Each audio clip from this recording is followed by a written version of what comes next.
महत्वाची बातमी मुंब्रा अपघातानंतर रेल्वेने एक नवा निर्णय घेतलेला आहे। दरवाजावर रेल्वेज आता हँडल लावणार आहे।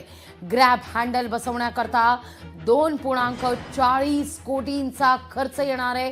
मुंब्रा रेल्वे स्थानकाजवळील अपघात आणि या अपघातामध्ये 4 प्रवाशांचा दुर्दैवी मृत्यू झाल्यानंतर रेल्वे बोर्डानं सर्व लोकल ट्रेनना आता स्वयंचलित दरवाजे लावणार असल्याचं जाहीर केलंय। तो प्रस्ताव पुढे सरकण्याआधीच रेल्वे आता प्रवाशांना लोकलच्या दरवाजावर लटकण्याकरता अतिरिक्त ग्रॅब हँडल लावणार आहे। हे ग्रॅब हँडल बसवण्याकरता रेल्वे प्रशासन 2.40 कोटी रुपये खर्च करणार असल्याचं म्हटलं जात आहे।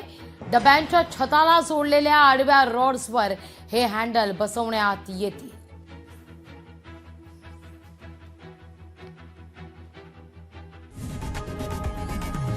लोकशाही मराठी ऐका, पहा, जागरूक रहा।